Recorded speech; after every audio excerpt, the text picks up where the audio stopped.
Okay, hello and welcome to another video. Jeff Nippard, the king of science-based lifting content, has come out to say science lifters are under attack. This style of training is clearly under attack. Big channels now are all about the science-based. I'm really tired of the whole science-based training movement. I don't think science-based lifting is good, and I don't think it's a good idea. I'll be honest, I find these criticisms a little frustrating, but not for the reasons that you might think. You see, when you search science-based workout on YouTube, I'm the first result. If you search optimal training on TikTok, it's me again. So you might think these critiques frustrate me because an attack on science-based lifting is basically an attack on me, but that's not why. The real reason that I find these critiques frustrating is that they're not entirely wrong. I actually agree with some of the critiques about science-based lifting. So in this video, I want to set the record straight. I'm going to show you all the things everyone thinks are science-based that I actually disagree with. And then I'm going to show you the few things that are truly science-based and that I do agree with. And by the end of the video, you'll know exactly which aspects of science-based lifting you need to pay attention to and which aspects you can ignore. Myself, and many others have been resisting, providing opposition to a lot of the science-based lifting methods for some time now, and I believe the conversation is beginning to shift, where there's enough momentum and pushback that even the king himself, who is a very objective, measured, honest, truthful individual, is shifting and reassessing his stance to position his argument in a slightly different position. I believe this is a very positive thing. All right, let's start with the most popular science-based lifting advice, that slow negatives are better for muscle growth. Anytime I hear anyone talk about science-based lifting, the first thing I hear is that you need to slow down the negative, that part of the lift where you're lowering the weight back down. But do slow negatives actually build more muscle?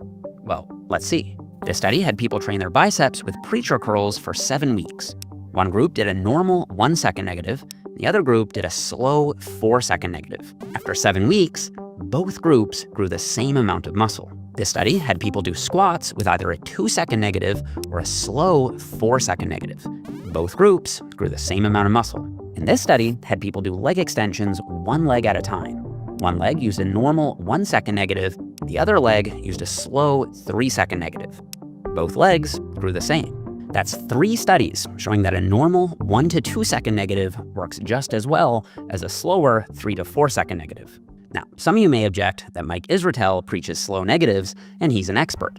Control slow, slow, slow, slow. And yes, Mike is an expert, and I value his opinion. So I wanted to give him a call and ask him why. So Mike, based on the workouts we've had together, I've gathered that you like to use slower negatives. Could you explain your rationale behind that? Yeah, that's a great question. There are a few layers of rationale. It's a little bit nuanced. And so sometimes I think I get understandably kind of interpreted by other people as like just carte blanche advocating slow negatives. A lot of people will assume that I think there's a direct hypertrophy benefit to them, and I don't think that. But there are some good reasons to use a slower negative. I can tell you like, okay, slowing down your negative doesn't directly cause any more muscle growth, but it's substantially safer. All of a sudden it's like, okay, so there's no downside really, but there's an upside of safety. Like, okay, that sounds pretty cool. That sounds like an interesting thing to really think about. The other thing is a lot of people have trouble with a mind-muscle connection. They can't feel their pecs working, their biceps working, whatever their muscle group they're doing. It's a situation. And the mind-muscle connection does not produce these crazy differences in hypertrophy. But in some individuals, it can produce substantial differences, small but notable ones, and that can help. This is a bit awkward because I believe Dr. Mike has been promoting a slower eccentric, from the position that it's better for a multitude of reasons, the ones he's highlighting here, but also that it's going to lead to more muscle growth. Control the eccentric, the downward motion, considerably more. It's very growth promoting, and because controlling it more asks your muscles to work harder, it's harder to control it. It provides a great deal of hypertrophic stimulus. I was receiving a lot of negative feedback when discussing the use of multiple different tempos, one of them being a faster, more explosive tempo that I believe is the best way to get an optimal pump, which is just one aspect of training. Pushing with high reps, fast and explosive, no eccentric control. A lot of people were resisting, saying this is suboptimal, this is stupid, you shouldn't do it. You have to train with a really slow eccentric to get muscle growth. And the general narrative of that is 100% being fueled by Dr. Mike's position because he's seen as an authority on proper ways to train for muscle growth.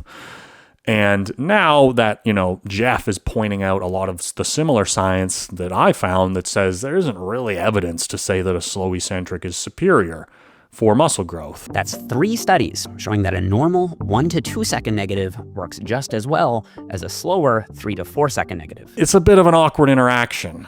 And, Dr. Mike is kind of trying to walk back on his argument. A lot of people will assume that I think there's a direct hypertrophy benefit to them, and I don't think that. Control the eccentric, the downward motion, considerably more. It's very growth promoting. It provides a great deal of hypertrophic stimulus. A lot of people will assume that I think there's a direct hypertrophy benefit to them, and I don't think that. And I would say it gets the most awkward when, Jeff asks him what tempo do you actually use yourself? Just out of curiosity, like in your own training, how long would you say each negative takes you on average? 2 seconds, maybe? Really? 1 okay. to 2 seconds. Yeah. Really? Okay, like, that's not yeah. that slow though. And he kind of gets a little uncomfortable seemingly and says 1 to 2 second negative. And that's just a flat out lie. 2 seconds, maybe? Really? 1 okay. to 2 seconds. Yeah. And even in the clips that are being shown in this video, you can see he's doing roughly a 4 second negative. Any of his videos that I've seen, he's doing at least a 3 second negative. Okay, that's not that slow though. Well, yeah, it's not. It's just enough to control the load and enough for me to feel pretty safe. Okay, perfect. Okay, so there's not as much space between us as I thought on that. I think in our workouts, you've probably instructed me to slow down because I am new to a lot of the techniques that you guys use. Conveniently for this argument, because it doesn't really seem like a super effective way to train, he's trying to distance himself from that and just basically lies. Unless recently he changed to a slower or to a faster tempo, which you should acknowledge. But for the past several years, as your channel's been growing and you've been openly critiquing people who train with different approaches, you've been promoting a really slow eccentric and doing a really slow eccentric yourself. When an individual like Jeff puts you in a bit of a corner and shows that the science doesn't really support one part of that argument, being that it leads to more muscle growth, you try to gloss over, divert that, push that into a closet, and highlight the other benefits for it. And then when asked, what do you personally do, you basically outright lie. So this is not a good showing, in my opinion. An additional key component here worth discussing is the, tier list exercise videos. Now, out of everything, science-based lifting is most famous for optimal exercises. Optimal exercises claim to be better for muscle growth based on scientific studies. But what are those studies exactly? Well, let's see by comparing 2 very different back exercises. The half-kneeling one-arm cable lat pull-down and the bent-over barbell row. Most people think of the one-arm cable lat pull-down as the more science-based exercise and the barbell row as the more hardcore exercise. Maybe that's understandable. After all, in my back tier list video, I put the one-arm half-kneeling lat pull-down in S tier and the barbell row in B tier. And that led to reactions like this one. That's S tier! That's S tier! That is not S tier. That reaction kind of makes sense, honestly, because the way I ranked these exercises, many people understandably thought that I think you'd build a bigger back with the one-arm cable pull-down than with the barbell row. But I don't think that, and I didn't think that when I made the tier list video. If you were forced to do just one of these exercises for the rest of your life, I would 100% pick the barbell row. That's because it's a compound movement that'll activate all the muscles in your back. By contrast, the one-arm lat pull-down will specifically isolate one muscle in your back, your lats. These are different tools for different jobs. I'd pick the barbell row if I was training someone limited on time and who needed to get the most bang for their buck. I'd especially pick it if they were trying to get stronger. But I'd pick the one-arm lat pull-down for someone who's already hit their basic compound lift and needed a little extra volume for their lagging lats. That one-arm lat pull will add more lat volume for basically no fatigue. It's perfect for that. The reason I put the barbell row in B tier is because I think there's a better tool for the same job. The deficit pendlay row does the same job as the barbell row, plus a bigger stretch and a more standardized range of motion. And a chest-supported machine row does the same job as the barbell row, but with more stability and less fatigue. In retrospect, I just wasn't clear enough on what the tiers meant. So a lot of people thought that the S-tier exercises were the most science-based exercises, A-tier exercises were a little less science-based, and B-tier and below were basically just bro science. That's not true though. There's honestly just not much science on exercise selection at all. It may shock you to learn that there's never been a single study that has measured back muscle hypertrophy directly. Not one. There's just biomechanics research and EMG studies. And we don't even know if EMG predicts hypertrophy. So my tier list rankings mainly came from indirect evidence and personal experience. And now, having done the series, I think it'd be more accurate to think of the tier list as going from slightly more effective to slightly less effective. I think, Jeff is walking backward from a little bit. To his credit, he's not afraid to admit where he's wrong, but I also think that if there was never a significant amount of pushback, he would continue to put out this type of content. And there's nothing wrong with making a video listing, 30 different shoulder exercises and ranking them from what you think is the most effective to the least effective. There's nothing wrong with that. But the pushback comes from people who are saying that focusing on trying to find optimal exercises is simply encouraging a misrepresentation of what the truth of the process for muscle gain looks like. And that's what my messaging has been. You can watch those videos if you want, but it's not the key meat and potatoes of what you're going to need to do to actually grow. And I would argue at times it distracts people from focusing on whatever movement you want to do for your chest. It really doesn't matter. Any type of pressing, flying movement, you're going to get growth.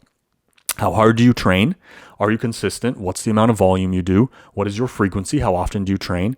Do you find a way to progress and evolve your training as you go, regardless of the exercises that you do? That is 99% of the discussion, and the exercise you choose is 1%, in my personal view. That's what I've seen to be true.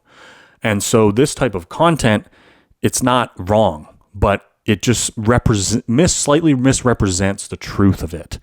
And I think that, his positioning to reassess and say that these are more effective versus less effective, and I would recommend this exercise for that or that exercise for this is great. And this is a great take on it. But the way that things had been going, there was complete loss of that nuance. He's not mentioning any of it in those videos. And the tier list videos are getting millions and millions of views. And my concern, or anybody else's concern, is why are all these people watching these videos over and over? And then you go to the gym and people are doing all these optimal exercises, but they're not training hard. They don't show up consistently. They don't evolve their training in some shape or form, and they don't really see great results.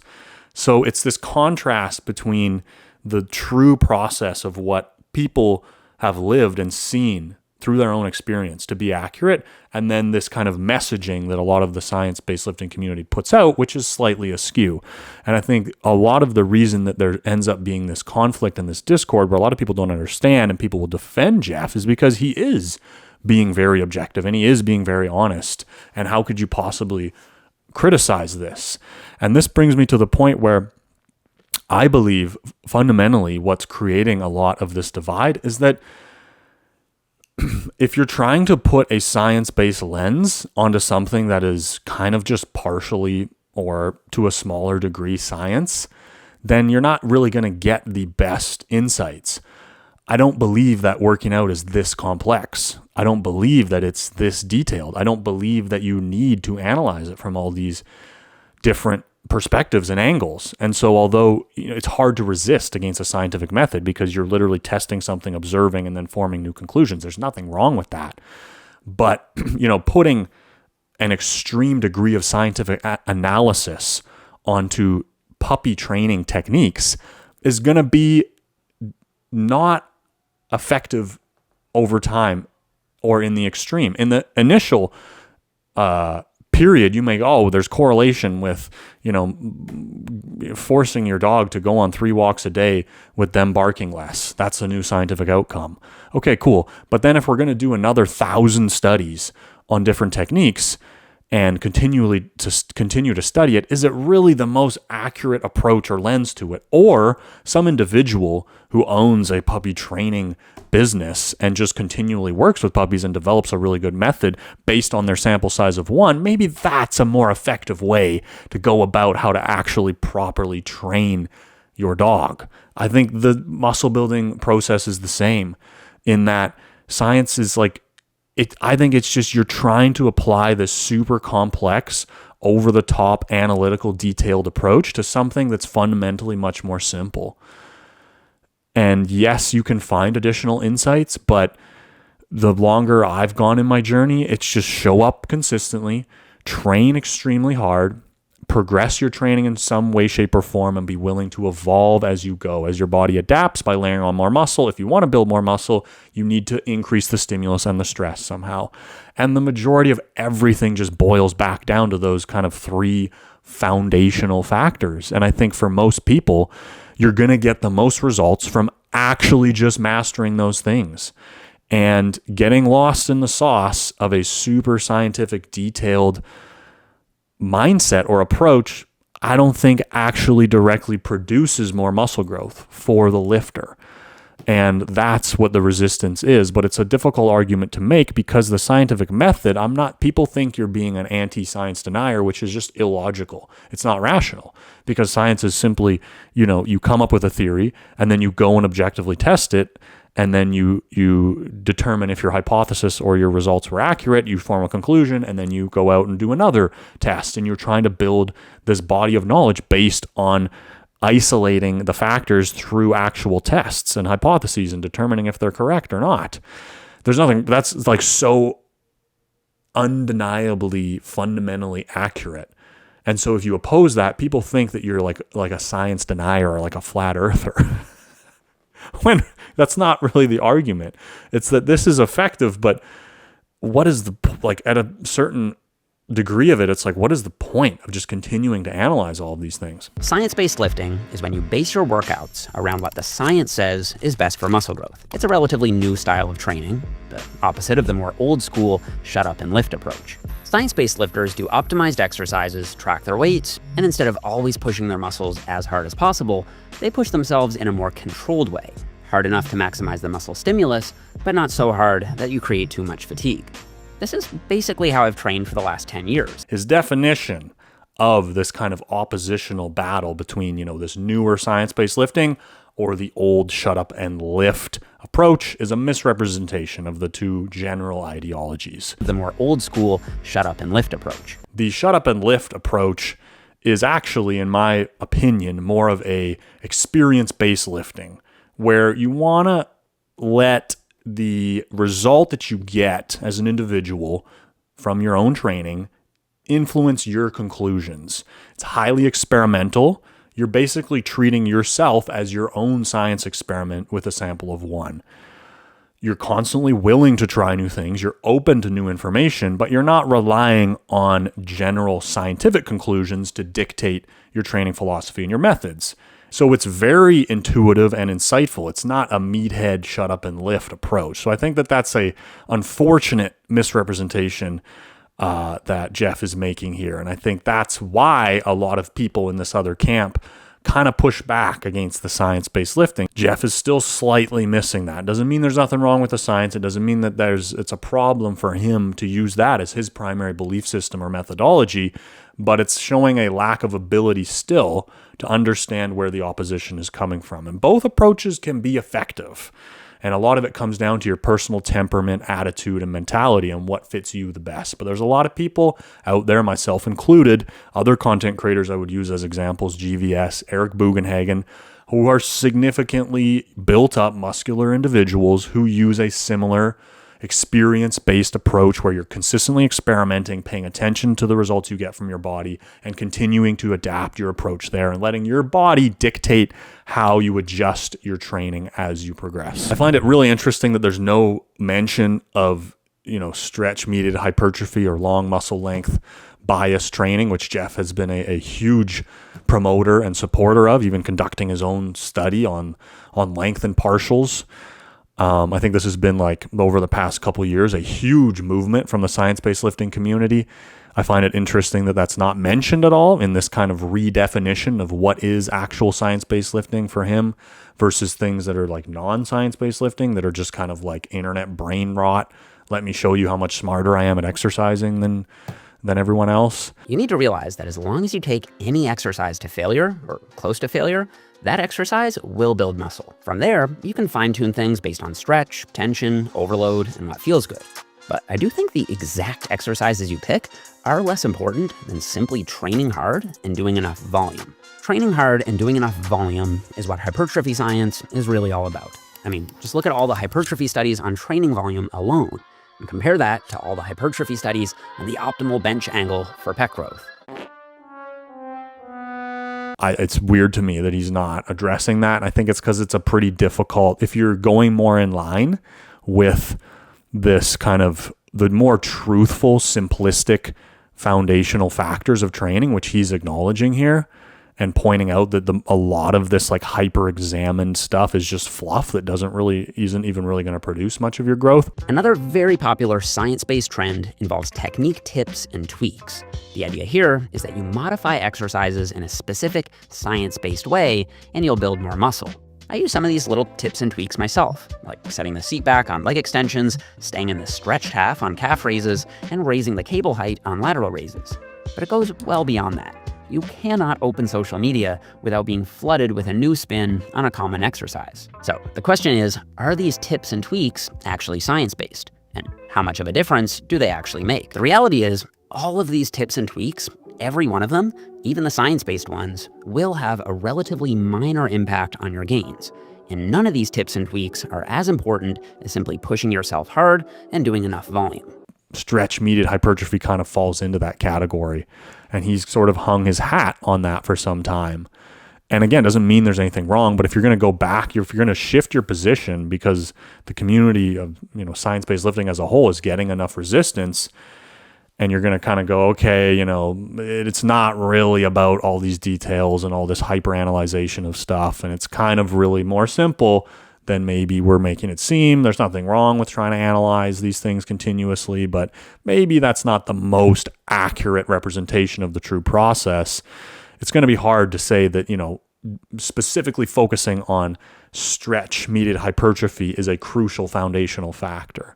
It's like I made in my previous video, it's like a small little tool in your kit that you could add on top if you have all of your initial bases covered. I think it's a strategic move to not include that in the discussion, and that stood out to me because it's one of the main topics of science-based lifting that have been promoted, specifically by Jeff. The volume discussion, I have received a lot of criticism or critical feedback for just talking about, pretty massive amounts of individual workout volume. I figure I'd break in the facility by slapping out a 100-set arm workout or weekly workout volume, 60, 70 working sets in a week for the arms specifically. A lot of people have came back and told me that that's suboptimal, that's not proven by science, and that 10, 20 to 25 sets per week is the optimal amount to do, and you're an idiot for doing any more. For maximum gains, how many sets should you do? Well, in the research, this is called training volume, and it's the number of hard sets you do per muscle per week. For example, if you do 5 sets for your chest per week, you do low volume training. If you do 10 sets for your chest per week, you do moderate volume training. And if you do 20 plus sets for your chest per week, you do high volume training. I'd call 30 plus sets per muscle per week ultra high volume training. Luckily, we now understand the relationship between volume and muscle growth so much better than ever before. A brand new training volume meta-analysis was just published a few weeks ago with a ton of super impressive data analysis. Across 35 studies, they found that doing more volume did, in fact, cause more muscle growth.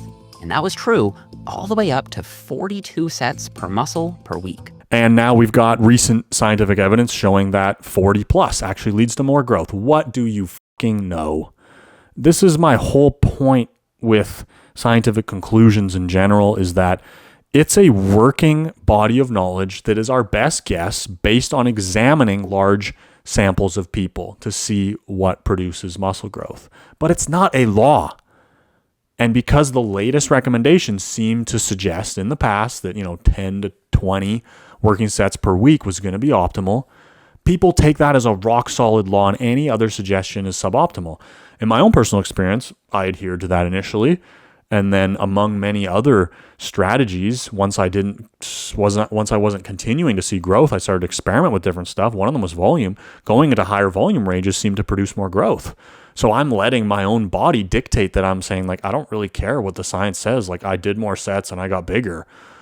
So I'm going to do that. And then I'm going to suggest that in my videos, be like, hey, based on my experience as an advanced lifter, once I was at my genetic plateau or limit, I just sort of started going crazy with volume and I saw more growth.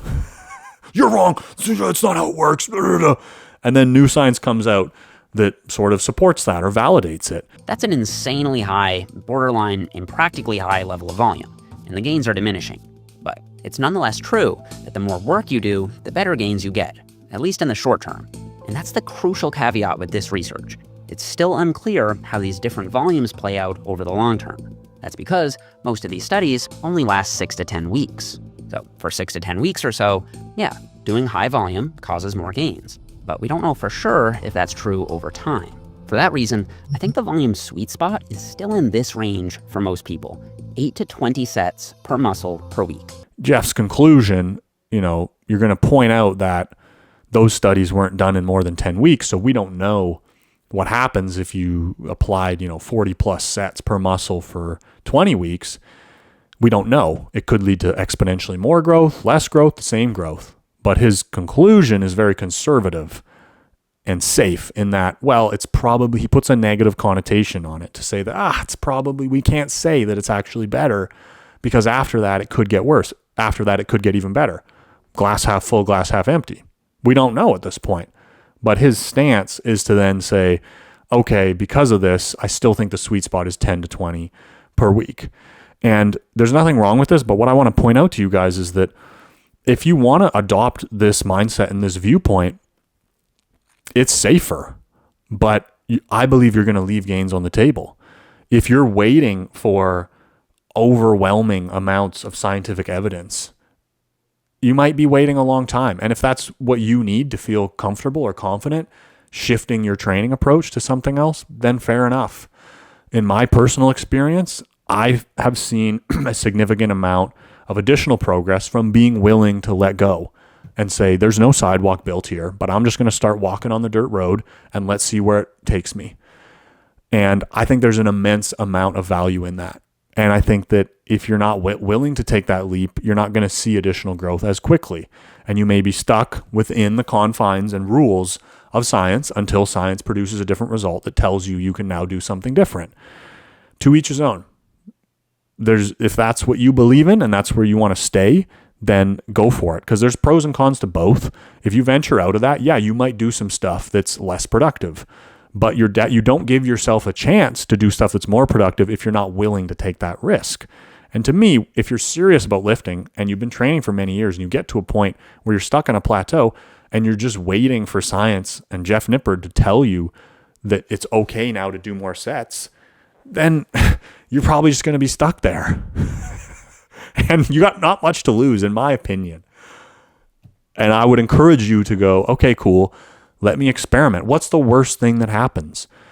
If you truly do end up overtraining, you're going to start to accumulate more fatigue. You'll probably start to lose strength. There'll be some very obvious indicators that you're overdoing it and your body's not able to recover from the amount of stimulus, and you can back off. You're not going to die. So I just think that both methods are effective. Do you want to be a little bit more of a shoot from the hip, rogue, let me just try shit and let me keep an open mind and see what my body tells me approach?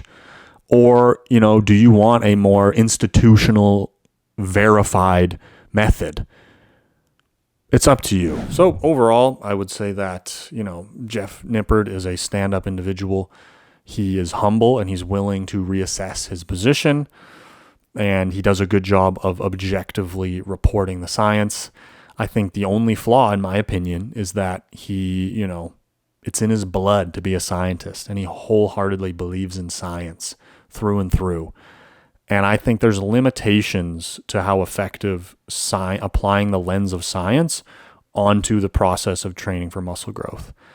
It's kind of like using a high-powered telescope to study a pebble. Point that thing out into the stratosphere and look at some frickin' intergalactic stars. Use a magnifying glass to look at a pebble and see that, it's just a rock. It's not that complex. I don't know if that's a good analogy, but I believe that is kind of what is at the core of this divide and what is creating a lot of this discourse, is that it's not actually that complex. The muscle growth process. I really believe that. So I think that at a certain point, there's like a negative effect almost from continuing to analyze and study further. It's like show up to all your workouts, train really hard, increase the stimulus and progress your training in some form over time, evolve. Just keep repeating those 3 things and just keep putting energy into improving those 3 things. I really believe it's as simple as that. If you as an individual want to try to maximize your muscle growth, entering into the new year, January 1, I'm going to be offering one-on-one direct coaching. So if you want to work with me as your coach, click the link in the description. I think something important to note is what are my specific areas of expertise? Muscle gain process in a natural state with normal hormones, I believe I am an expert in, and I could significantly help anybody that wants to add additional muscle to their frame. Also, working around limitations and injuries. As many of you know, if you're new here, I have dealt with a lot of injuries that have led to problems throughout my body, and I've had to learn to understand how to work around these things through a significant amount of stretching, mobility, massage, etc. So anybody, if you have pain out there, or you've had injuries and things haven't healed correctly and you're a bit limited and you can't train this, that, I think I'm a unique source to be able to help you find workarounds so that you can get moving again and you can begin to overcome some of these issues. I'm not going to promise to magically fix you. I don't think that's the appropriate way to view the issue, but we can start to improve upon it and find strategies that you can consistently rely on to get back in the gym and to get moving better than you are now. So those 2 primary categories are the main strengths that I have. If you're specifically looking for an extensive amount of weight loss, I don't think I'm the coach for you. And why I think this is important is because different coaches are good for different things. If you're looking to lose a little bit of weight, gain a little bit of muscle, 100% help you. But if you're looking to drop, 50 plus pounds and that's your primary goal, look for somebody who's a weight loss expert and who has done that themselves. I've never done that myself, so I don't aim to state that I am the best source for helping you do it. I believe understanding and theory is very important, but also practical experience. If you're going to talk the talk, you should also have walked the walk. I don't want to be somebody that talks about doing something that I have never done myself and then try to coach people to do something that I've also never done myself. So that's a little bit of a disclaimer of what I have to offer as a coach. I try to make the one-on-one training as connected and valuable as possible. Continuous video check-ins, constant adjustments to your program. Everything will be ran through a third-party app that's very convenient and you can use on your phone, and you're going to be directly in contact with me. There are limitations to online training because obviously we're not there in person. I can't force you to show up and do the workouts with me. So I think people who have the ability to be at least somewhat consistent and have the discipline to actually go and do the sessions, online training is most beneficial. If you think you need an extreme amount of accountability and that you have to physically show up with somebody, then you should just go and hire a trainer in person because that's the main service you need to pay for. And in which case, you're probably going to be wasting your money on online training. So if you have some degree of discipline to go to the gym on your own, but you need more direction, you need an additional layer of accountability through an online source, then online training is actually beneficial for you. So I'm interested in actually helping people make improvements, not just sell you on a package so that I can make money and continue to exist as a human on planet Earth. I want to actually try to make connections and genuinely impact people's lives. So I'm not taking on that many clients either. When I am working as a trainer, I like to work with a smaller number of people so that I can actually give you a more significant chunk of my energy and focus so that you have a better shot at actually making improvements and progressing towards your goals. So if that sounds like something that you're interested in and you want to embark on, you can fill out the form that's linked in the description and then get the most freaking jacked that you've ever been in 2025. Have a great day. Peace.